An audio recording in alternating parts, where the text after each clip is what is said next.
Let's talk about part writing.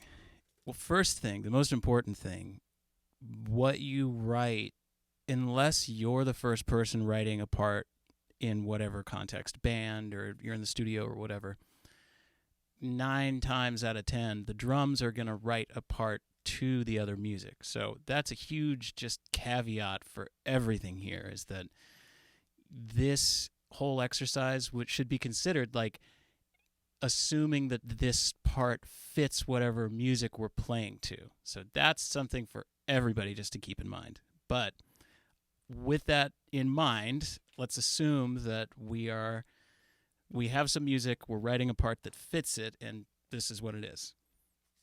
Okay, so if we're a beginner, completely new to part writing, have never done it before, but maybe you've played some of the books, or you know a few things on the kit. So let's kind of take everything we've covered in a lot of these lessons so far, start putting it into a context. So first thing you want to do is just come up with a groove, right? So really popular, I do this for a lot of beginners, something based off like this. 1, 2, 3, and 4. A little syncopated, little funky. It works well in like everything, If you can take it up a level, we can put some 16th notes, some ghost notes.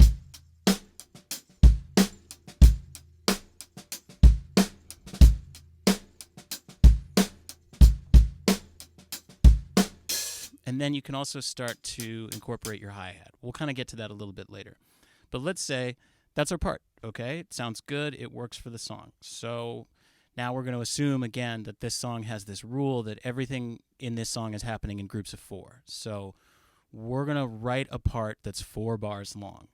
And if you're just a beginner, you've never written a part before, really good format for that is A, B. Or, pattern 1, pattern 1, pattern 1, pattern 2. That's just, it's going to keep it fresh, going to keep it moving, going to keep the momentum going. So let's say that's what we're going to do. Our A is going to be our groove, and then B is going to be a fill section. It doesn't have to be a whole bar of fill, but the last bar of this thing, we're going to put a fill in there, okay? So here's our groove. Okay, now let's come up with a fill. Easy fill, something like... That'll be it. Right, left, right. Oh, sorry. Okay, so we got a group of 3, a group of 4. 1, 2, 3. And then 1, 2, 3, 4. Okay? Let's do 3 bars of groove, and then that'll be half a bar. So it'll be 1, 2, 3. All right, and that'll be on the 4th bar, like this. 2 bars. 3. Here we go. 1, 2. And that's it. Now, unspoken rule of rock music, pretty much all modern drum music, if you do a fill, you should probably do a crash. Unless you really are not playing crashes for the song. Pretty much anytime you do a fill, you can do a crash. I say crashes are like capital letters at the beginning of a sentence. You start a new sentence, you put a capital letter on it, right? So it would be crash. Now, a crash always gets a kick. Crash without a kick, bold move. Bold move. Don't do it unless you really mean to do it. It's a bold move. Ooh, it's scary. It needs that bottom end. Right? Okay, so here's what we got so far. 3 bars of groove. 4th bar, we call it like a microfill. That's what I call that. 4th bar, we got a little bit of groove and then a fill. After a fill, or at the beginning of the new section, crash cymbal. Crash cymbal always gets the bass. Okay, let's play that. 2, 3. Here we go.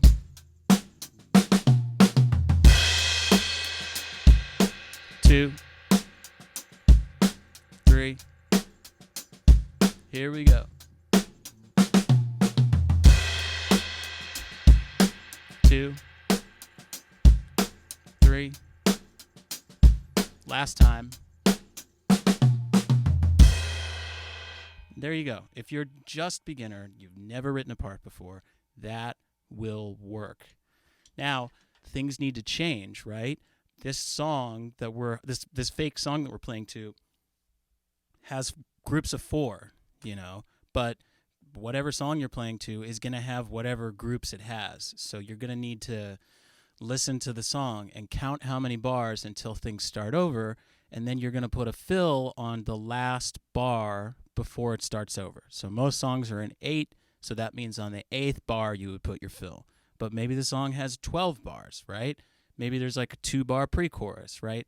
There's all these little things. They're totally song dependent, but this is just a good general framework, okay? Let's go to the chorus, whatever, the B section of the song.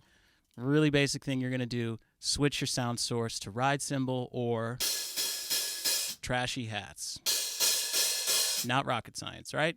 So everything stays exactly the same. We just go to a different sound source. So that would be 2, 3, 1.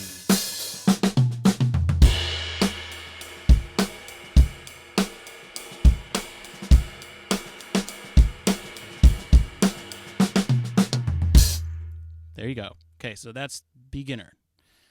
What do we do if we want to take that concept and make it just a little bit more exciting? You start to throw in things that aren't patterns. You start to throw in things that are unpredictable, right? Once you create this very steady, sturdy framework for the rest of the band to build on, and that isn't going anywhere, once you feel comfortable that you can sustain that for the whole song without messing up, then you can start to throw in things that aren't predictable or are not the same every time around, right?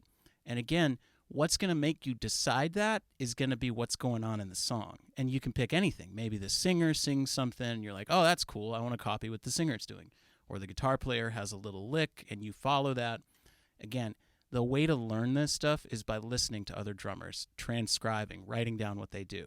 But let's just start. Let's say the thing that we're going to change up is we're going to change up our ghost notes, what kind of ghost notes we're doing, and then we're going to add some hi-hat openings and stuff. Okay? I don't know what I'm going to do. It's just going to be random. That's the point. It's emotional decisions. Okay? I'll do 2 verses, 2 choruses. Sounds good? 1, 2, 3.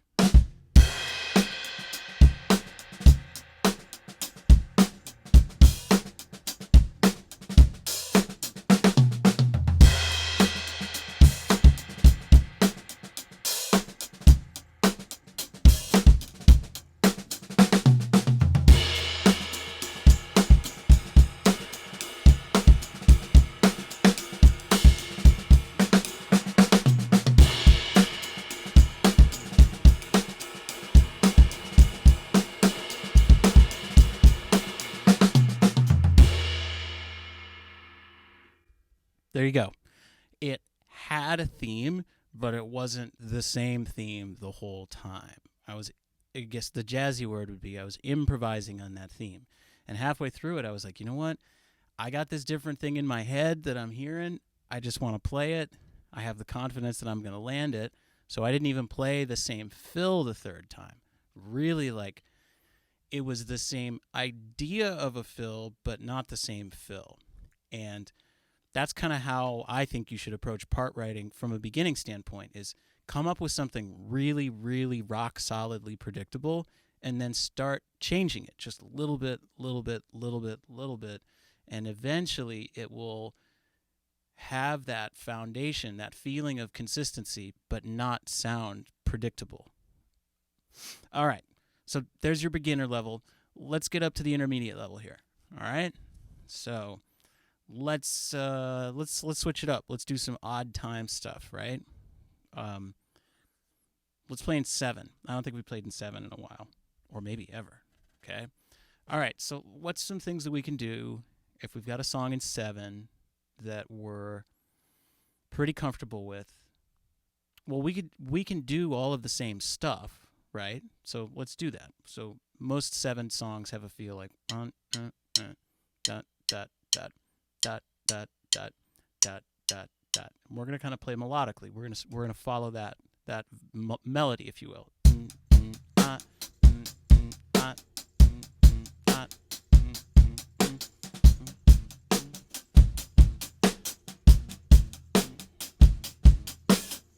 Okay, so however you want to think about this as a big 7 or little 7, you can think about there's either 8 bars or 4 bars. Doesn't matter. The last, I'm following the melody. 1, 2, 3, dot, dot, dot. That to me is one complete cycle of the melody. So I'm going to go ahead and cut that into 4. There's 4 of those. 1, 2, 2, 3. Okay, there's our 4th time of the cycle. Let's put a fill there. Let's do half melodic fill, half pattern fill. So we're going to hit that part of that melody. And then we'll do some sort of, patterny fill. Let's go...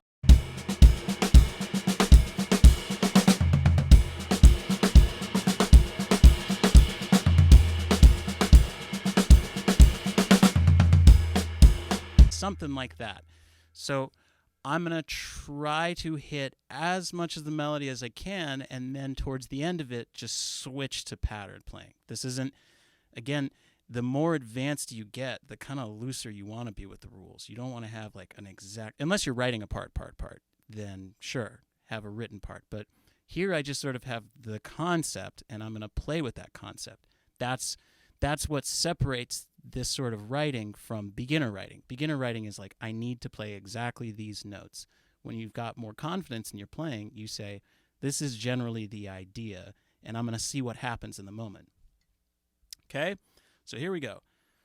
3 bars groove, 1 bar fill. Dot, dot, dot, dot, dot, dot.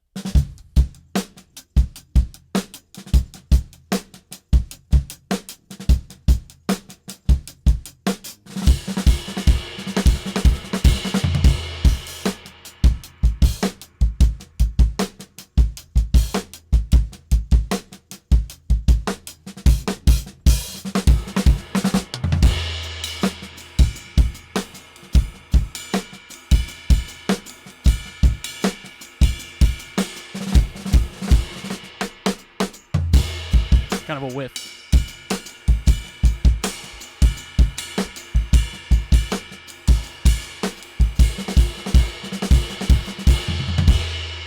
Okay, I'm trying to keep it really constrained here. I want to keep going out, but I want to keep it constrained so you can follow along.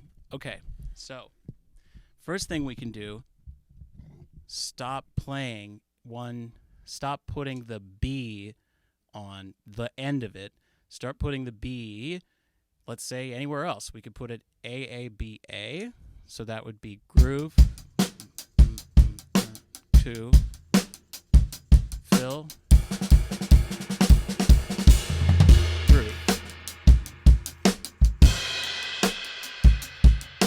2, fill,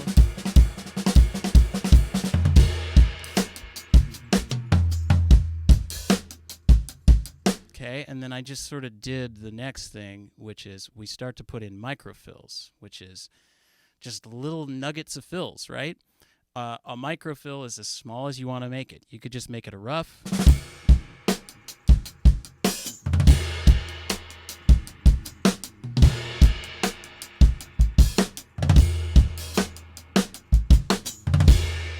Okay, so I'm going to add roughs kind of as a microfill. I'm going to do my big fill on the 3rd bar, and then the last bar, I'm going to give another sort of reset fill, to make sure everybody knows we're starting over at 4 here. Got it?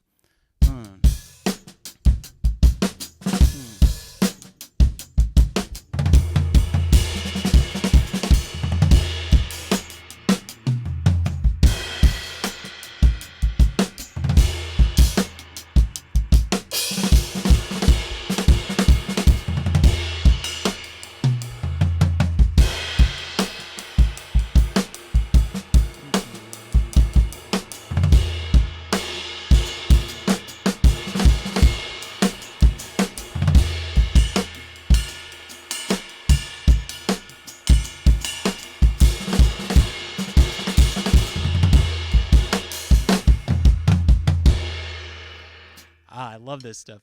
So the once you start getting into this, you're going to make mistakes. That's the point. The point is getting to the place where control is like starting to get rocky, right? Just like if you're skateboarding, if you're not falling down, you're not taking the risks, you're not going to make the big jumps. Same with this playing, is like the second you get it and you're comfortable being comfortable, push away from the comfort. Keep getting further out, ride bigger waves, whatever metaphor you want to use. That in and of itself is what your intermediate playing is about. It's about getting off of the page. It's about getting out of the pattern world. It's about getting to things that go over the bar line, things that are asymmetrical, things that are, it's controlling sort of randomness. That's what really makes advanced drummers stand out. They're closer to chaos, right? That's what makes Nate Smith so great. Nate Wood, that's a great one. He's like, looks like the wheels are about to fall off, right? That's what you want to do. Write a new rule, break it, push yourself to the point where you almost can't take that. Stay there until you get comfortable, push yourself again. That's intermediate, right? Let's go to intermediate level 2 here. So we've got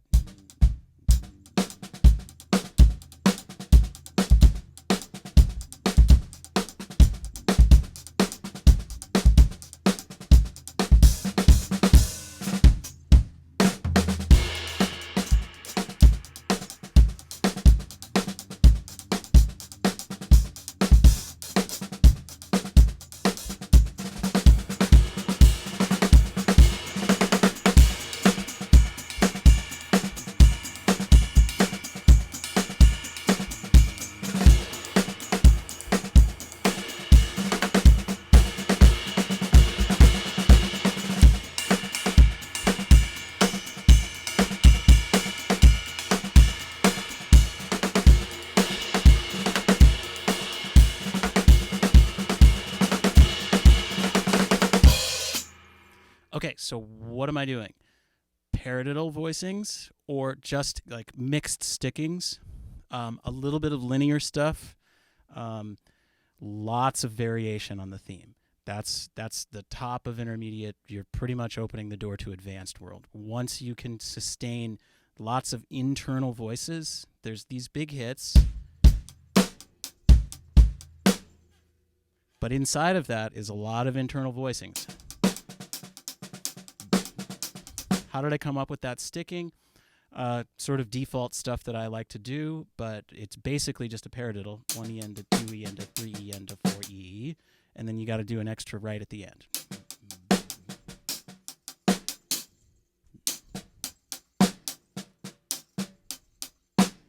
And then you start over. So paradiddle, paradiddle, paradiddle. Sorry. Right, left, right, right, left, right, left, left, right, left, right, right, left, right. So there's 2 extra notes at the end. Left, right. The beginning of the last paradiddle, you cut 2 notes off.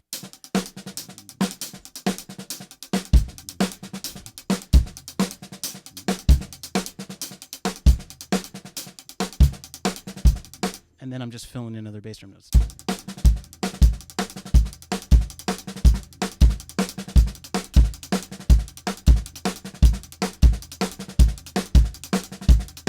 Okay, then open it up.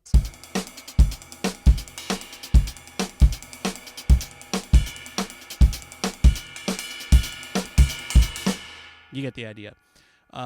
Then just go crazy with it. This really is advanced playing, but intermediates, that's kind of where you want to be heading towards, is that freedom, those inner voices, lots of dynamics, lots of variations, lots of seemingly randomness, but controlled chaos. Okay, last one, advanced, whatever that word means, right? I think a better word is experimental.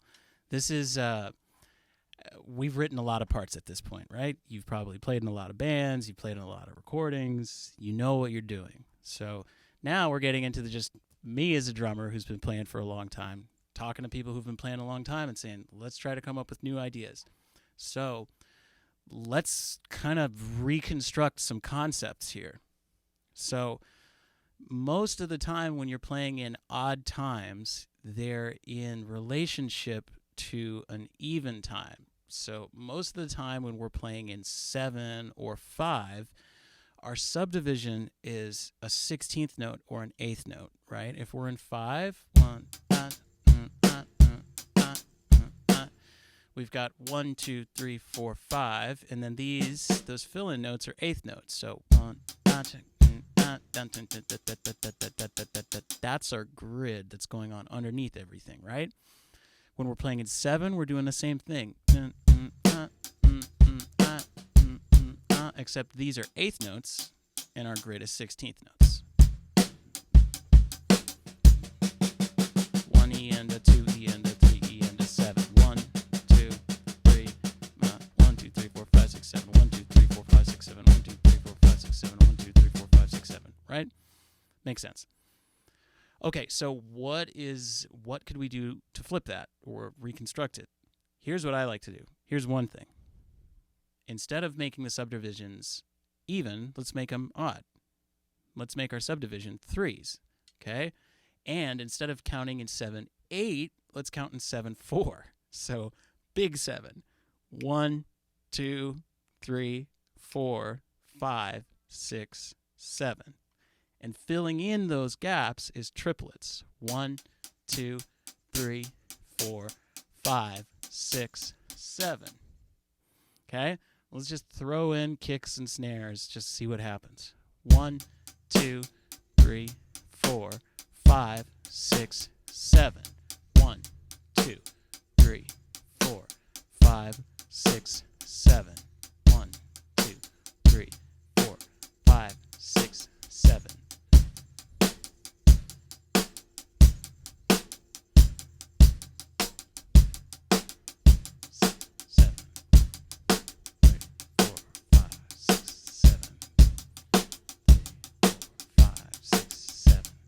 Kind of cool, right?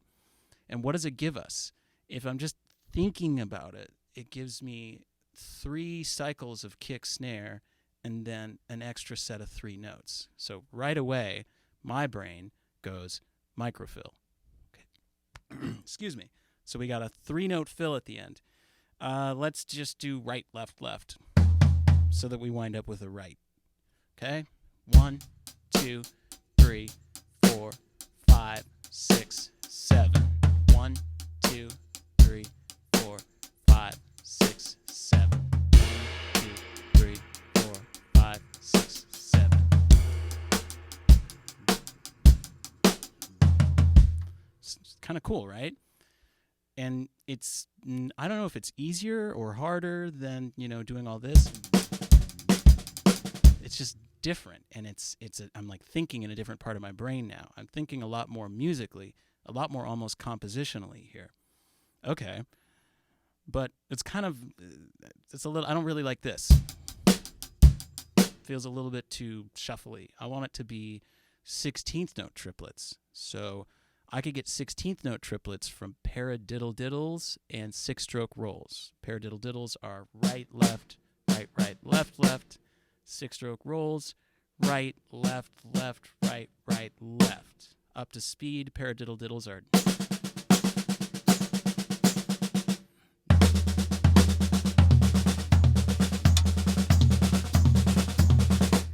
6-stroke rolls up to speeds are...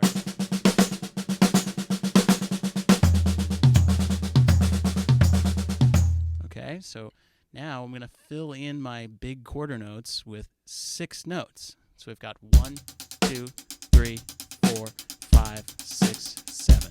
1, 2, 3, 4, 5, 6, 7. 1, 2, 3, 4, 5, 6, 7.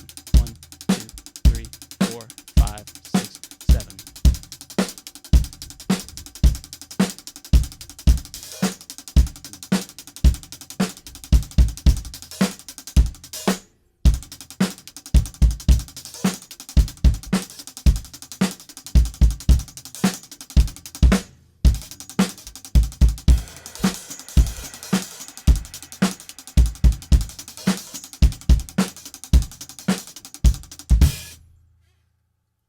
It's like, whoa, this is so, it's so fresh, right? We open up the hands. Sorry, was it? It was 2. 1, 2, 3, 4, 5, 6, 7. 1, 2, 3, 4, 5, 6, 7.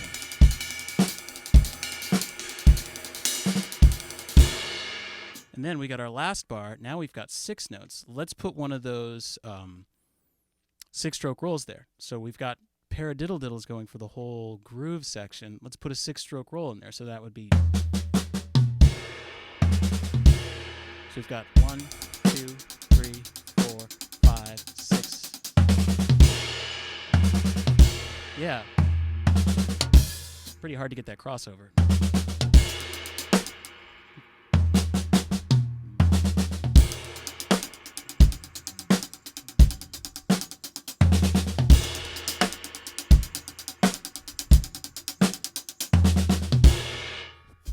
See if we can get that up to speed here.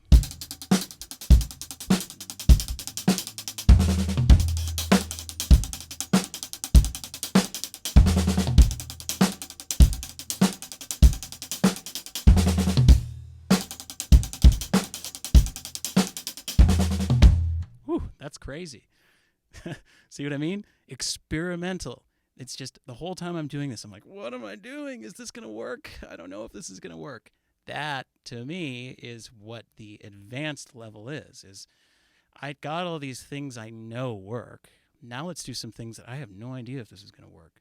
And being able to come up with and reinvent old ideas, that's what's going to give you sustainability on the kit. That's what's going to keep you from getting bored, you know.